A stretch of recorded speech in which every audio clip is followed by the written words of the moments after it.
What if I told you that your desperate need for approval is literally rewiring your brain to make you weaker? Every single day, millions of people wake up and immediately check their phones, not for information but for validation. They're hunting for likes, comments, messages, anything that proves they matter to someone else. But here's the twisted part. The more approval you seek, the less worthy you actually become. It's like trying to fill a bucket with a massive hole in the bottom. You pour in compliments, praise, social media hearts, but somehow you're always thirsty for more. Why?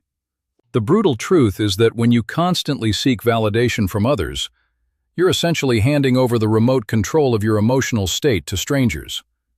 You're saying, "Please, random person on the internet, tell me if I'm good enough today." Friends, write in the comments where you're watching us from, and hit like if you want to discover what the most unexpected thing is, because what I'm about to share will completely flip your understanding of human psychology. Here's where it gets scary. Neuroscientists have discovered that approval-seeking behavior activates the same brain pathways as drug addiction. When someone validates you, your brain releases dopamine, the same chemical that makes cocaine so addictive. So literally, you're addicted to other people's opinions. But cocaine dealers don't randomly appear on your street corner. Approval, however, is everywhere. Your boss, your parents, social media, dating apps. They're all potential dealers. And just like any addiction, you need bigger and bigger hits to feel the same high. The paradox destroyed her. The smarter and more accomplished she became, the more desperate she grew for approval. She'd spend hours crafting the perfect email to her professor, not because the content mattered, but because she needed those two words: good work. This is the approval trap. The more you chase external validation, the more you erode your internal compass. You stop knowing what you actually want, what you actually believe, what actually makes you happy. You become a mirror, reflecting whatever you think others want to see. Think about children. Have you ever watched a 3-year-old dance? They move with pure joy, completely unconscious of how they look. They're not performing for approval, they're expressing their authentic selves. But then society gets its claws in them. What will people think? Becomes the question that ruins everything. That phrase is psychological poison. It transforms confident children into anxious adults who second-guess every decision, every outfit, every word they speak. But here's where the story takes an unexpected turn. The solution isn't becoming a hermit or completely ignoring what others think. That's just approval-seeking in reverse. You're still letting others control your behavior, just in the opposite direction. The real answer lies in understanding something profound about human nature. Ready for this? The people whose approval you're desperately seeking are usually too busy seeking approval themselves to even notice you properly. Your people-pleasing muscle is overdeveloped, and your boundary muscle is weak. Like any physical training, you need to start small. Say no to that extra project. Don't laugh at jokes that aren't funny. Wear the weird shirt you love but were afraid others would judge. Strategy number 2 might sound even crazier. Seek criticism intentionally. Ask someone you trust to tell you something you could improve. But here's the key. Don't defend yourself. Just listen, say thank you, and decide whether their feedback is useful. This breaks the criticism fear cycle that keeps you trapped. When you're not afraid of negative feedback, you don't need positive feedback to feel okay. You become emotionally self-sufficient. But the most powerful strategy is what I call the approval audit. For 1 week, track every time you modify your behavior to gain approval. Write it down. The results will shock you. You'll discover you're performing constantly, changing your laugh depending on who's around, agreeing with opinions you don't share, posting photos not because you like them but because they'll get engagement. It's exhausting. Think about it like this.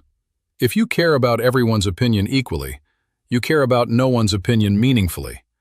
But when you identify the 5 people whose judgment actually matters to you, your values-aligned tribe, their feedback becomes genuinely valuable. This is where we reach the hope part of our journey. Because breaking free from approval addiction doesn't make you lonely, it makes you selective. It doesn't make you uncaring, it makes you purposeful. I started practicing something called internal scorecard living. Instead of measuring my success by others' reactions, I created my own metrics. Did I learn something new today? Did I help someone without expecting credit? Did I stay true to my values under pressure? But let's address the elephant in the room. What about professional situations? You can't just ignore your boss's opinion, right? Wrong thinking. You can care about professional feedback without making it about your worth as a human. I once spent an entire evening at a party pretending to love wine because I thought it made me seem sophisticated. I hate wine. But there I was, nodding appreciatively at some guy's explanation of earthy undertones, while secretly wanting a beer. That night, I realized something profound. The version of me that people approved of wasn't actually me. It was a performance. And if someone only likes your performance, they don't actually like you. They like your acting skills. This leads to the deepest level of the problem. Approval addiction prevents authentic relationships. When you're constantly performing, no one ever meets the real you. So even when people like you, there's this nagging feeling that they wouldn't if they really knew you. The solution requires courage. You have to risk being disliked by some people to be genuinely loved by others. You have to risk professional rejection to find work that truly fits. You have to risk social awkwardness to build real friendships. Sarah, remember her from earlier? She finally broke free when she started a research project that her advisor thought was too risky. Instead of seeking his approval, she followed her curiosity. The project failed initially, but it led to a breakthrough that changed her entire career trajectory. The irony? The less she sought approval, the more recognition she received. Because groundbreaking work never comes from trying to please everyone. Innovation requires the courage to disappoint some people while serving a higher purpose. Now let's get practical with the final strategy. Create an approval detox plan. Week 1. Reduce social media checking by 50%. Week 2. Practice expressing one unpopular opinion daily. Week 3. Do something you love but think others might judge. But here's the ultimate paradox that brings us to our emotional peak. When you stop needing approval, you often start receiving more of it. Not because you're seeking it, but because authenticity is magnetic. People are drawn to those who are comfortable in their own skin. Think about the people you most admire. Do they seem desperate for your approval? Of course not. Their self-assurance is part of what makes them attractive.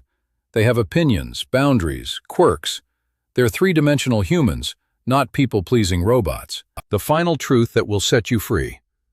You already have everything you need for self-validation.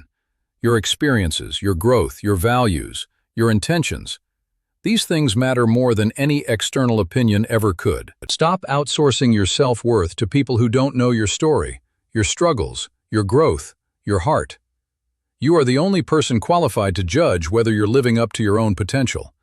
Everyone else is just guessing based on limited information. The journey from approval addiction to authentic living isn't easy, but it's the most important work you'll ever do. Because at the end of your life, you won't regret the times you disappointed others by being yourself. You'll regret the times you disappointed yourself by being someone else.